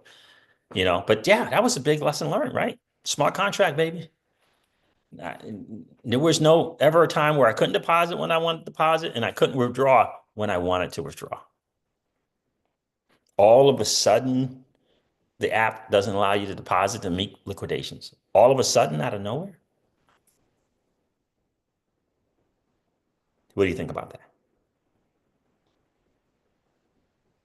Yeah. A flare droppers today, says Pookie Pookie. That's right. Flare droppers today. I hope you guys snatched up that plane that those FLR tokens. But take a look at this. This is interesting, Keyless. I thought this was interesting. Crypto Eddie shared this earlier today. It's from Quantify. Did I say Quantify? Or did I say Quantum? I think I said Quantify. Quantify Crypto. They got they're the people that come up with that chart of all the digital assets that Crypto Eddie always shares with us, the prices of the market. Is XRP the key beneficiary of the new U.S. sovereign wealth fund? Trump signs the executive order for the wealth fund. And this is an interesting thing here. Trump's sovereign wealth fund announcement and the Saudi Arabia influence. How many guys watched this signing in which President Trump mentioned Saudi's wealth fund, Saudi Arabia's? Did you guys see that? Let me see if I have it. Crypto Eddie posted it. I may have to just go strictly to her page, but let's see. Did you guys catch that? Like, why did he bring up the Saudi Arabia one? Right? He said small countries, and then he mentioned, the fact that Saudi Arabia had one.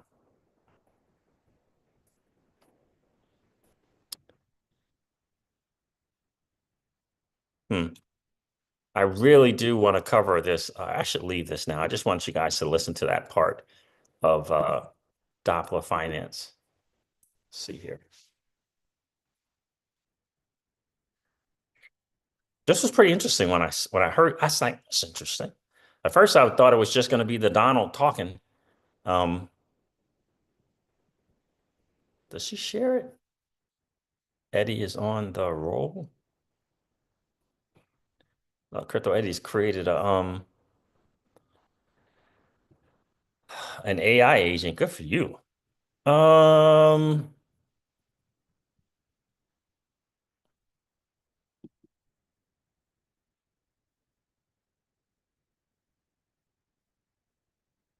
thought she had when he was talking. This is just a blog.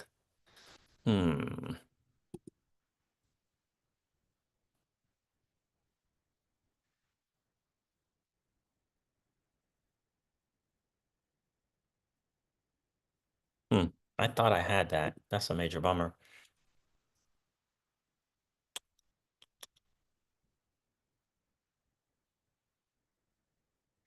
Well, you know how he had two other people speak. So he's sitting in the desk in the chair and he's signing the sovereign wealth fund thing. And he has Mr. Lutnick and a Scott Bessent dude right here talking about the sovereign wealth fund in a video.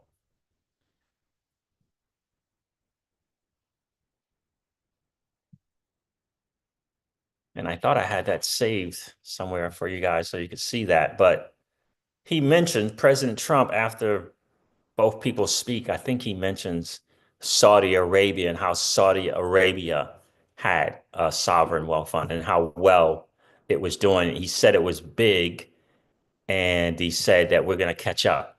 We can catch up to that. Right. So that's why that's being referenced here. So the United States is taking a monumental step in a financial strategy with the recent announcement of its first ever sovereign wealth fund. When Donald Trump signed the executive order establishing this fund, he explicitly referenced Saudi Arabia's sovereign wealth fund. As a model, the U.S. is following as a best practice. The Saudi PIF, one of the most powerful investment funds in the world, has successfully leveraged strategic investments to strengthen the nation's financial position, a strategy the U.S. now seeks to replicate. While Saudi Arabia does not directly invest in crypto, its sovereign wealth fund does actively invest in blockchain technology and fintech companies that are shaping the future of finance. One such company in the Saudis' SWF investment portfolio, Ripple, the company behind XRP. Saudi Arabia's public investment fund does not hold Bitcoin, Ethereum, or any other crypto. However, it recognizes the potential of blockchain, and it has made strategic investments in companies leading blockchain innovation. Ripple is among these key investments. Saudi Arabia's government and financial institutions have maintained a strong partnership with Ripple, leveraging its technology for cross-border payments and financial infrastructure improvements. The fact that Saudi Arabia has chosen Ripple as a major blockchain partner, I don't know what that means by that partner. Like, is it because you invested in the company? Anyway, has chosen Ripple as a major blockchain partner signals its confidence in XRP's real-world utility, a validation that the new U.S. sovereign wealth fund may take into account. Okay, so that's cool. Now he goes on. Now they're going on a new or another thing that they noticed that speaks to XRP. This is this quote from Stuart Aderati. This is more on the speculation thing, in my view, but it says here, the Ripple Trump connection, the beef bourguignon, how you say that? Beef bourguignon, the real expensive beef. Beef Bergen? Not stroganoff, no. Beef Guggenon or something. I don't know what it is. As speculation over Ripple's role in the U.S. sovereign wealth fund grows, an intriguing tweet from Ripple's chief legal officer, Stuart Aderati, has fueled excitement. On January 7th, Aderati shared a photo of Donald Trump, Ripple CEO Brad Garlinghouse, and himself in what many believe was a private meeting between Ripple and the Trump team. Our Doge is here. Our Doge is here. And himself in what many believe was a private meeting between Ripple and Trump's team. However, the true significance, says Quantify Crypto, of this post lies in his cryptic message accompanying the image. Stewart said, and to top it off, the beef, what is that? It must be some expensive thing. It was at dinner. It was really good. Beef bourguignon. I should know what that is, but I don't know what it is. That was supposedly a cryptic message. They say, Quantify Crypto says, while this appears as a casual remark in the business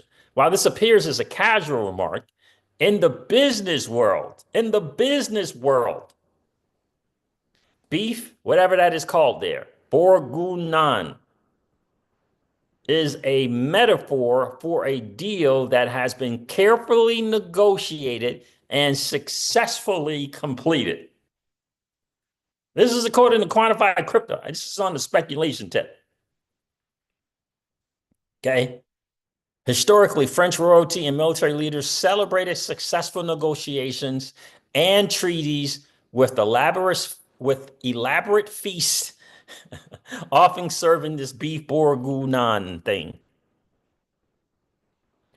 For Aderati to use this phrase in a post with Trump and Garlinghouse strongly suggests that a major deal involving Ripple has been finalized. Given the timing of this post, it has to be asked, will Ripple be directly involved with the newly announced U.S. sovereign wealth fund? Why XRP could be a major beneficiary. If Ripple is playing a role in shaping the U.S. sovereign wealth fund, XRP stands to benefit tremendously. Here's why. Ripple's blockchain infrastructure. The U.S. government has already acknowledged the efficiency of Ripple's blockchain technology for cross-border transactions and financial settlements. If Ripple becomes a preferred technology provider, XRP could see unprecedented institutional adoption. The U.S. following Saudi Arabia's strategy, since the Saudi PIF has already invested in Ripple, it's logical that the U.S. government, now following Saudi Arabia's investment strategy, would also prioritize Ripple as a key blockchain partner. Got it. Regulatory clarity for XRP. If Ripple is directly working with the U.S. Sovereign Wealth Fund, this would be a strong indication that XRP is gaining regulatory acceptance in the United States, potentially eliminating uncertainties that have surrounded the crypto for years. Potential strategic XRP holdings. While Saudi does not hold crypto directly, the U.S. may take a different approach. If XRP is officially recognized as a strategic financial asset, that to me is the one right there. It could be included as part of the fund's holdings or used as a settlement currency for cross-border payments. Now, I don't know who these people from Quantify Crypto are. This person might be an XRP holder who knows how to, put a chart together, because they do they do like CoinGecko, they show all the prices, red or green or whatever. I don't know. It might be some dev or something. I don't know. But that right there is a game changer, right? It could be included as part of the fund's holdings or used as a settlement currency for cross-border transactions.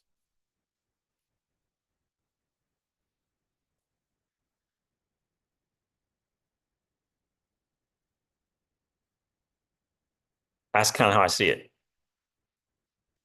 I think, can be big.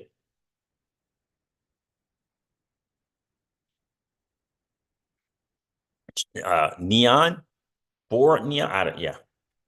But what do you think about that? That's interesting coming from Quantified Crypto. It's interesting. I really do think that is, that's fascinating.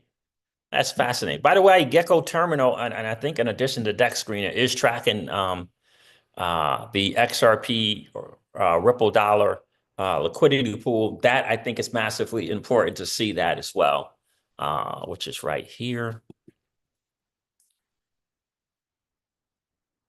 So they're tracking that. Gecko Terminal. I think I like it. Gecko Terminal a little bit better than Dex Screener. Dex Screener for me is a little short. All right, so let's see the price chart here. This is something that you would do in your TA analysis when you're looking to get into the liquidity pool, seeing how it is trending. Massively important. So now, when I was on here this morning, we just had this trend down, but now we got a little trend up. These are 15-minute candles. It's something that you consider when you're in a liquidity pool, how it's trending for sure. Let's see what the market is, what's going on right now.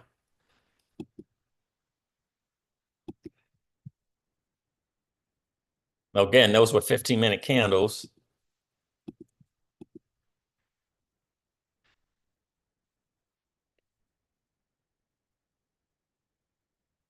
Do you think the crypto went a little, the market didn't really respond to the announcement. So it's like Rick was saying, pretty much a nothing burger.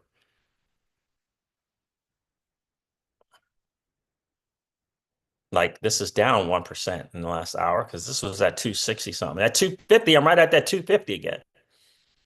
You might as well snatch some of that up right there, 250, right? $2.50, make another $250 purchase maybe. Again, I'm still looking at $10 XRP. My range is 12 to 6. Cashing out at 10, taking some at 10 would be really, really good. And because I can then get more XRP in the bear market with that same money that I invest now, I'd get more XRP from doing it that way. If you understand the cycles and if you believe that the cycle is going to behave in the same way. But to see this here on Gecko Terminal is massive. Hope I'm not freezing.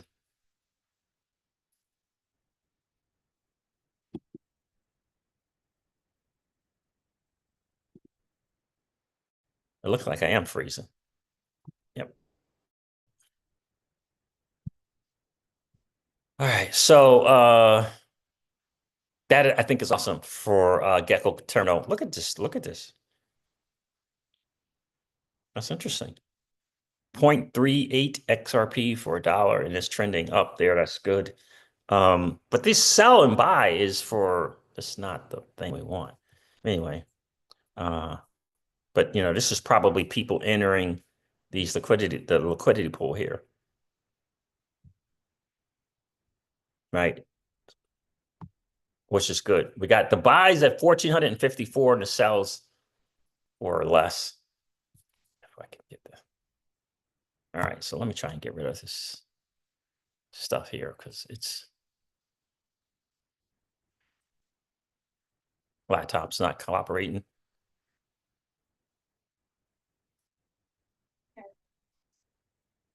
Yes, it is. Come on.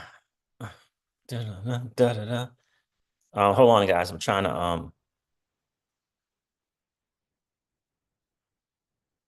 get this laptop to work here. So those are really big deal. Again, the live with David Sachs and the boys, was nothing much to that. But anyway, some food for thought from the people over at Quantify Crypto. And I could easily see Stu Aderati doing that, little cryptic message for those who know, it's one of those, if you know things, right, Rick? If you know type deal. I could see him doing that for sure.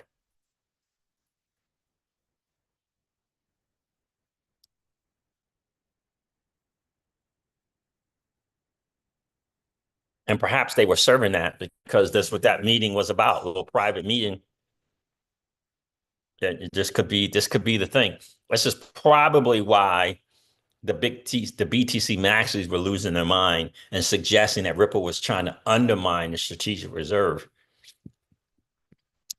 The meeting could have easily been about the Ripple, the company, the assets that it holds, all the different things that a business owner background like President Trump has could understand how it would benefit the country, how it would relate and benefit the country. It's going to be interesting to see when and if David Sachs still does his podcast with Chamath and the rest of those guys, what that's going to look like.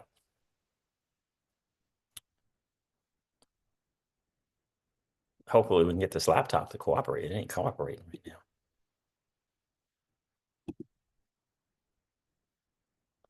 Again, it's the death hole where I live. Unfortunately, that sucks. But let's see, did that come out? Nope, still not posting up yet. So yeah, I definitely appreciate you guys checking in. The flare drops alive. That's really, really good to see coming as well. You know what, Pookie, I look at every FLR as $1. I mean, so I just get excited when I see, my little FLR coming in. I really do look at it as $1. Everyone, that's just me. Obviously, it's not priced at $1 yet, but that's how I see it. I see them being priced as $1 for sure. Let's see if we can't close this. Maybe this will help with this laptop. Someone did a nice little video about Flare and XDeFi protocol, which was cool. I think XDeFi can be a game changer on Flare, but you got to understand that market, like understand the futures and how the futures work. I don't understand it.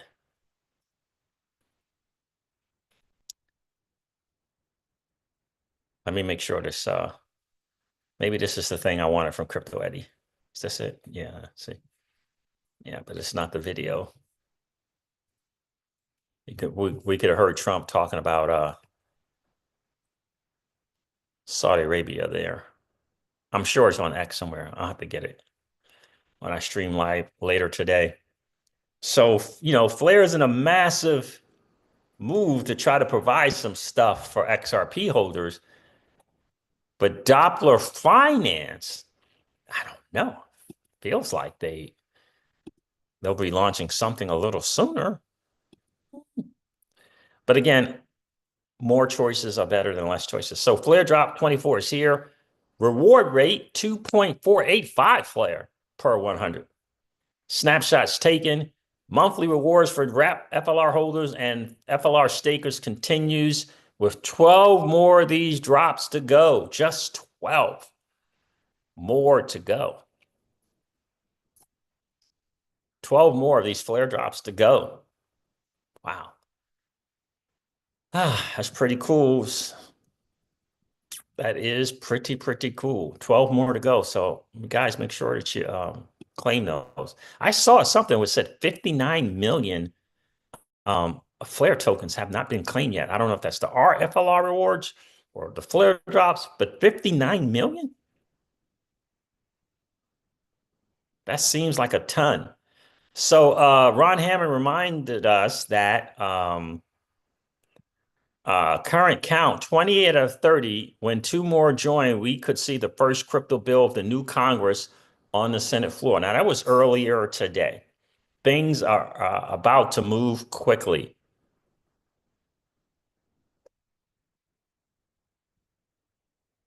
So, yeah, 28 out of the 30 right now. I shared this in the other thing. Senator Cruz, this was about getting a CRA done and passed out of the way. So, stand with cryptos, protect DeFi in the US. So they're trying to get the CRA so that they could change the finalized IRS broker rule that's got going on right now, which is really trying to smash DeFi. So they got 28 out of the 30 to be able to get the CRA in here, which is a Congressional Review Act. Congressional Review Act. The same process that Congress used to try to repeal Assad 121 last year. So Congressional Review Act is big, so these individual agencies don't get to just do what it is, what they want to do. So the latest and greatest is 28 out of the 30 that we need to get that done has been done. 28 out of 30.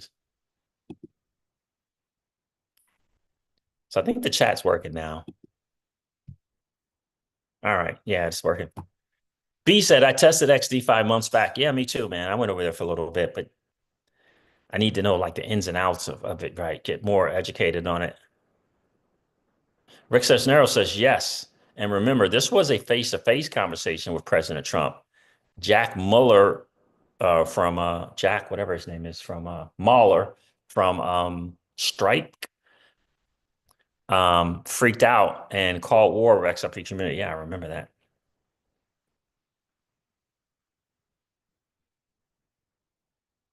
That's right, Rick, you're exactly right. CJ, we need to understand the futures market is a part of becoming sophisticated investor. Indeed, it is. It really is. I agree 100%. I don't know if this video is going to educate us anymore on it, but is this the ace guy? Let's take a listen here real quick. The token. Before we get into the walkthrough and tutorial of the XDeFi platform, let's talk about what XDeFi is. So I'm really excited to see products like this come live on the Flare network. It really adds credence and more credibility to what Flare is trying to achieve with their native data protocols. So seeing products like XDeFi, utilizing them and really bringing robust use cases to the Flare network is always a good thing. I'm always be excited about that. But XDeFi is a institutional grade decentralized futures trading platform. There's a lot within that, right? And when you say you're institutional, institutions, they have laws, regulations, rules that need to be adhered to in order to operate legally. right? So how do you essentially bring institutional money on chain, and how do you make sure you're adhering to all those things that they care about while still maintaining decentralization? Well, Centric Solutions, Santiago Velez, that team behind XDeFi, they came up with a solution called the SKYCT token, which basically solves the KYC problem that we have when it comes to inviting institutional money in, allowing them to operate legally on decentralized platforms. This way we ensure that KYC has indeed been performed, and there are pertinent information that has been verified, and these institutions can ease their anxiety of operating on a decentralized platform. And the way that XDeFi works, for every position, there is also a counter position that needs to be taken in order to facilitate and execute the trade. So what do I mean by that? When you take a long position on the platform or a short position, you are matched with an institutional partner behind the scenes that takes the counter side of that trade. So if you're taking a long, they'll take a short. If you take the short, they'll take the long of that same trade. And that is how you ensure liquidity is always available for executing trades and things of that nature. So in order to do that, knowing that the institutions are being matched with customers on trades when trades are executed, the institutional partners have to know that they're operating with legitimate people who aren't breaking any laws, aren't on any sanctions lists, things. The what? No. Which one? Oh, you're So this just seemed like an interesting. I didn't know the institutional part of that. I knew that there was another party or a counterparty to the contract, but I did not know the institutional part of that. So surely you're gonna have to have some KYC. Now I did the SKYC token thing, but I thought there was supposed to be a certain amount of FLR that you're gonna be get. And I guess that was some form of free money, and that the actual earnings, if you earn, or winnings that you win from making these right calls, you get to keep that. It's my understanding of how that all worked there. But anyway, that's good. And now this is a full video. I'm gonna put the link to this full video. Let's continue listening. That nature. So when you complete the KYC process, you can't even use XDeFi until that process is done. So once that KYC process has been completed, once your SKYC token has been minted on your wallet's been verified, your information has been verified, you can execute trades on the XDeFi platform. So I'm gonna get the link before we get into the walkthrough. Let me make sure I have this link for you guys. I'm gonna put this in.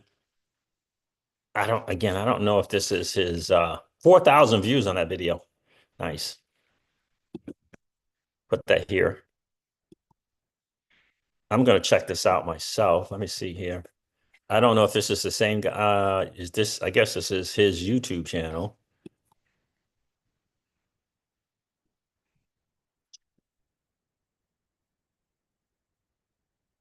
The guy in the video's YouTube channel.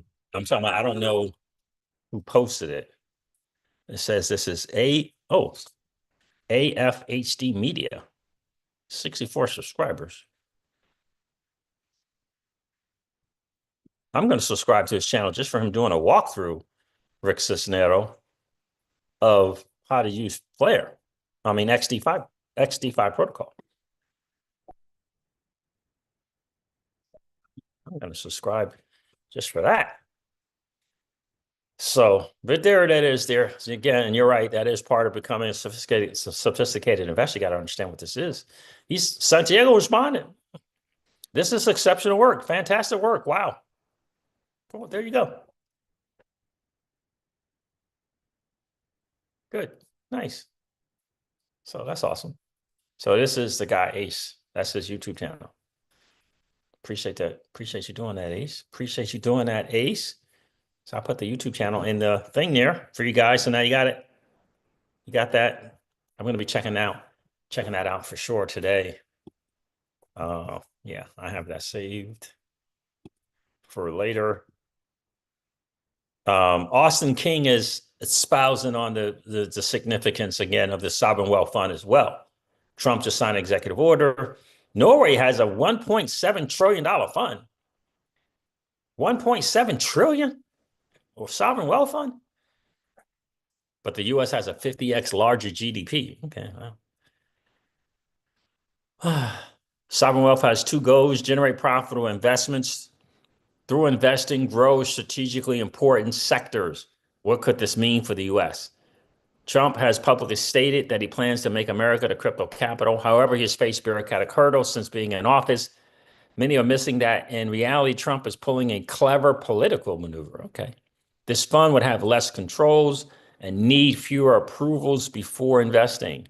Strategically speaking, Trump is setting up a way to deploy funds with less red tape.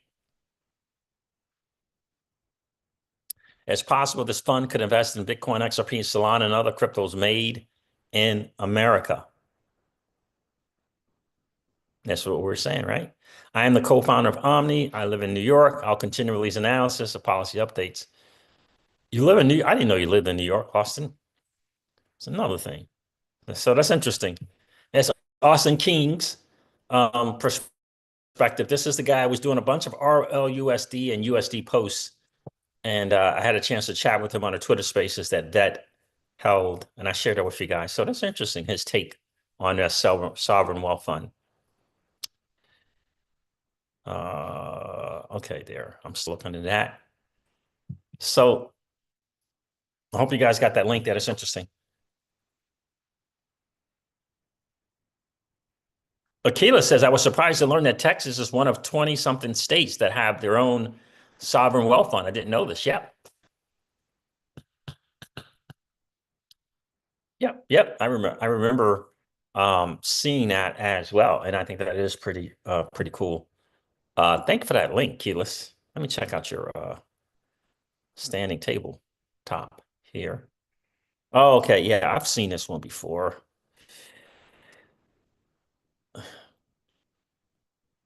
Decent size, right? Whole piece tabletop, electric sit stand and desk. I need to get one of these for probably start with one and end up getting two. I do a lot more, you know. What's this person got there? What's that black thing there? What is that little black thing there? Is that a treadmill or is that just something you stand on? What is that little piece there? It's interesting. That little, what is that? One picture had that. I would love to know what that is right there. Small desk for small space. Yeah, that's interesting, that little thing there. Time, 35 minutes. What does that mean? How long you been standing? I don't know what that is, but that looks interesting. Thank you, Keyless. I appreciate that. My buddy has like the massive big one. Like, I mean, goodness gracious, got like, you know, I mean, he has like a massive big one.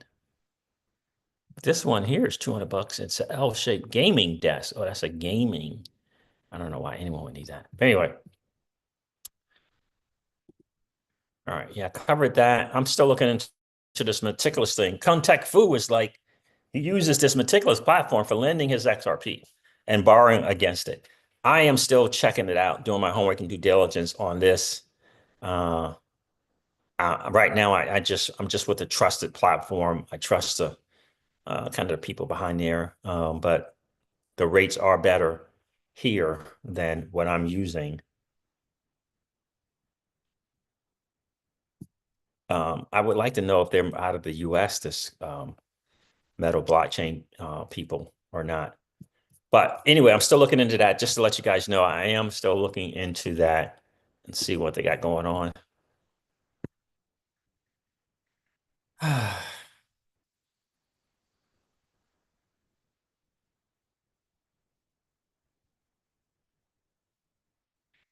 Thank you, Keyless. Yeah, I am going to do that.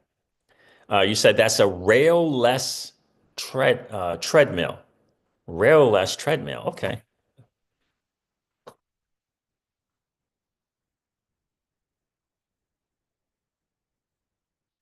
CJ, can you share the Twitter link for the DeFi people, XRP DeFi? Oh, for did I put that in?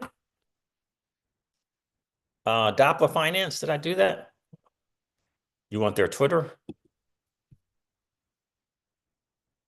We didn't go over Doppler Finance. I'm supposed to go through that again. So anyway, the ultimate yield platform for the XRPL ecosystem says yields, RWA, liquid staking, lending, the first XRP-Fi transform idle XRP into active assets. For the first time in history, XRP holders have the opportunity to stake their XRP, and earned yield. Idle XRP, which has remained dormant until now, transform into active assets through Doppler Finance.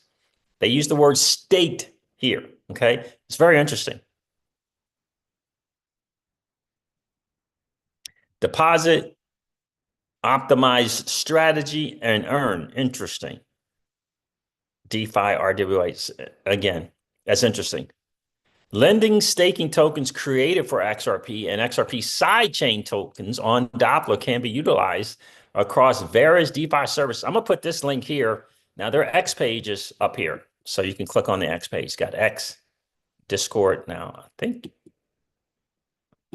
nope, that's not it. Let me see here. Is it down here?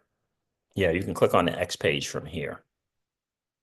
So let me put Doppler.finance in here for you guys. That's a lot of talk. That's a lot of promise. That's a lot of promise.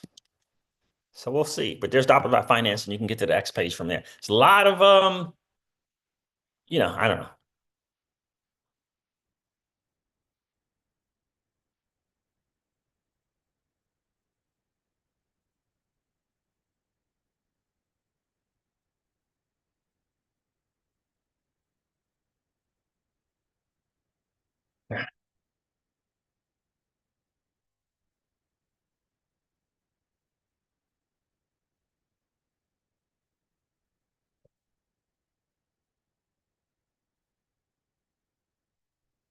Yeah, you should definitely check out Doppler for sure.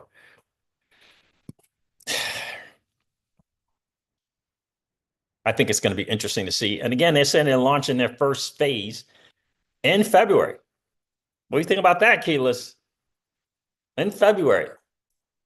I do find it interesting that you don't hear from Monica Long or David Schwartz or Mayuka about Doppler Finance. Like, if there's this project doing something on a beloved XRPL, I just don't understand why not I don't know. Why not something? You know what I mean? Why not, an interview? Why not? I don't know, man. It's anyway, I guess it's the court case. I mean, I don't know. Ripple's not trying to associate themselves with any projects, but the X page does say backed by Ripple, whatever that means. That they get as an investment. The first XRP-5 protocol transform your idle XRP into an active asset. It says backed by Ripple. That's what it says. So this is an article. This was from Doppler Finance, this article, but maybe in the quarterly reports, that was Doppler Finance mentioned in the quarterly report from Ripple. Anyway, but they showed up on the remember, they spoke in the XRP Community Day, right? We had Brad Garlinghouse, David Schwartz, Monica Long, a bunch of different projects, blah, blah, blah. So they spoke on that. That's what I shared with you guys earlier in the day. So like Keela says, believe it when I see it. Looking forward to seeing what this is going to look like.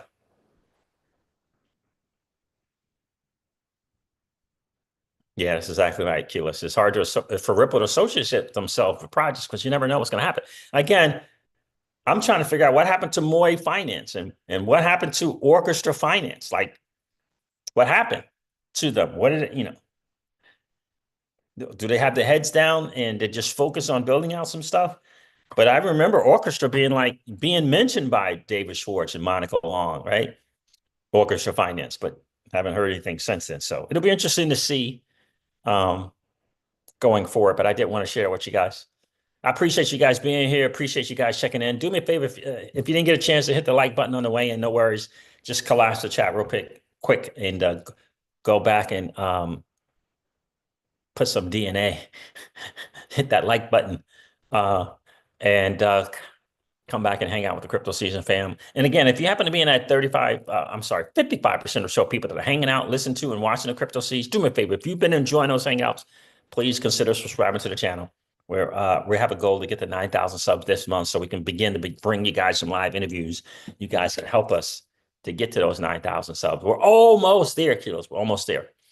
You can help us do it by just hitting that like button right now. And don't forget to ring that notification bell so that you know whenever we go live or whenever we upload a video. I'm going to end this one like I do all my videos and remind you guys of this. Old money doesn't want you to win. But that's okay, though, because you and I, we're already winning. And I would ask you to consider this or perhaps ponder the idea or notion of living your life permissionless. I'll talk to you guys soon. See ya. Bye.